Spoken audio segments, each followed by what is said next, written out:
bien. Puis, et à la campagne, franchement, il se passe plein de choses, quoi,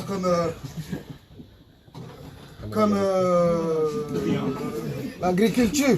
Non, rien du tout, franchement, non, rien. Franchement, à la campagne, on se fait chier. Il faut arriver avant minuit, sinon après on paye. C'est toujours pareil, tu sais, t'es dans ta bagnole, t'es là, putain, il est 55, 56, putain, garde-toi. Et là, qu'est-ce qu'on fait? On enlève tout. Parce que sinon, on paye le vestiaire. On n'a pas de thunes. Et là, on arrive, putain, 58, 59. Wow, c'est bon, c'est gratos. Et ouais, on n'a pas de thunes. Il y a même des petits malins, vous savez quoi? Vous savez ce qu'ils font, sans déconner? Ils rentrent avec des bouteilles. Eh mais les gars, oh, arrêtez vos conneries, sans déconner. Une bouteille de Jack Daniels dans le... faut pas déconner, une bouteille de Jack Daniels dans le calbut. Oh, surtout les Français ou les Chinois, putain. Les blagues encore. Oh. Et les mecs, prenez des fioles. Vous vous faites gauler à chaque fois. Là-bas, on boit de l'alcool comme on boit du café. Hein. Tout le temps défoncé. Et je vous jure, même les flics, ils sont aussi bourrés que nous à la campagne. Moi, je me suis fait arrêter par les flics, les mecs, ils étaient plus bourrés que moi. Putain, c'est pas possible. Et moi, j'ai compris, hein, après, vous savez ce que j'ai fait? Ma femme, elle buvait pas, elle. J'ai acheté une bagnole avec la conduite à droite. J'étais tranquille. Je pouvais me bourrer la gueule, les mecs ils arrêtaient. Soufflez madame. Voilà. Et moi je continuais ma route. Madame, poussez. Et moi j'étais là. Mais elle va pousser cette connasse ou quoi, putain? Et ça a mis 2 secondes, tu vois. Et là, putain, j'arrive et tout. Et j'entendais mon père. Pousse chérie, pousse. Mon père, le bonhomme, tu vois. Le mec qui est toujours en train de gueuler à la maison et tout. Le bonhomme, je suis arrivé, je te jure, j'ai tourné la tête. Il était là en train de chialer comme une madeleine. Il avait les yeux qui tournaient comme ça, il était comme ça. Le bonhomme, tu parles toi. Et alors je suis arrivé et la sage-femme m'a attrapé. Hop, et elle m'a balancé sur ma mère comme ça, tu vois. La première chose que j'ai vue, c'est les seins de ma mère. Bim boum boum boum boum, on est bousculé. Les mains en l'air, tout le monde les mains en l'air.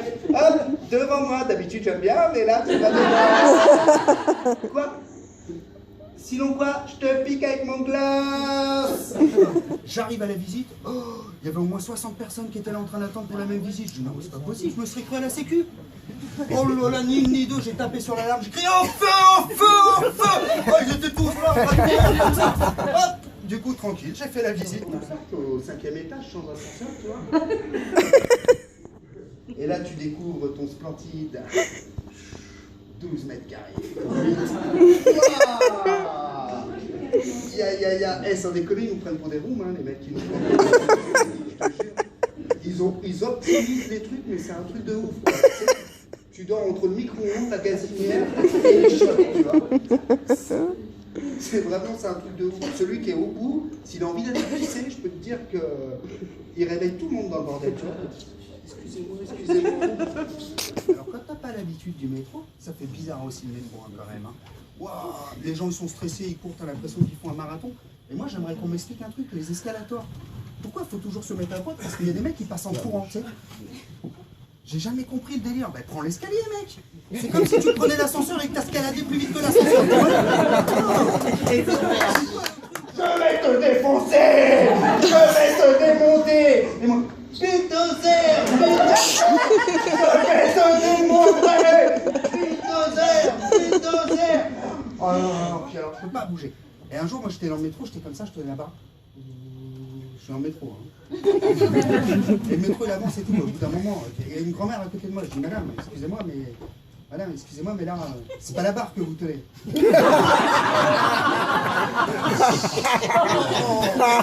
Excusez-moi. Je dis oui quand même. La barre est bien plus fine.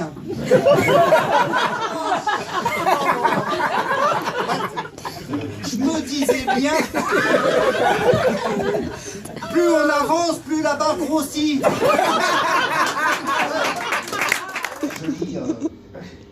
Je lis dans l'esprit des gens.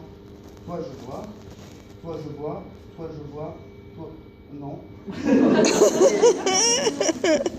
Je lis dans les cartes, je suis cartomancienne, je lis également sous les pieds. est joli dans les boules. Tu m'amènes tes boules et je... Est-ce que vous voulez faire une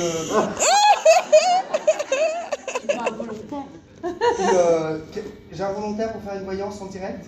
Et moi j'aime bien l'avion, mais je flippe en avion, tu vois. Et faut dire que ce qui fait surtout flipper des fois, c'est quand tu vois l'avion, tu vois. Des fois t'arrives, tu vois l'avion, t'as envie d'aller voir le pilote et de lui dire fais-moi voir le contrôle technique s'il te plaît. Et c'est pour ça que les mecs ils ont mis les pare-brises aussi haut sur les avions. Hein. Parce que tu peux pas avoir la vignette. Les mecs ils font 10 ans d'études, oh, les ingénieurs c'est pas pour rien, faut pas déconner. Hein. Non, parce que des fois ça fait flipper. Hein. Et bon, Air France franchement ça va, moi je prends Air France, les avions sont en bon état, le pilote tu l'entends parler et tout, il te rassure. Bon, sauf quand ils sont en grève, c'est-à-dire à toutes les vacances scolaires, sinon ça va Air France. Mais franchement, dernièrement j'ai volé sur Air Algéria. Air Algéria, t'arrives déjà, tu vois l'avion, t'as envie de faire demi-tour. Tu montes dans l'avion, tu t'assois et tout, et là t'entends... Bijou.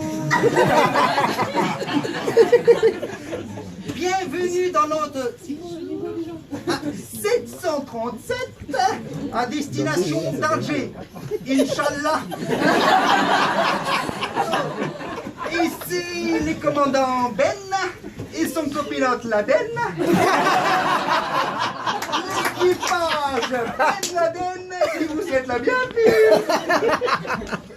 Alors j'y profite que vous êtes dans mon avion pour vous dire que j'ai vendu un iPhone. C'est ça, tout neuf. Il y a Samsung S5 10 bouquets tout neuf dans sa boîte.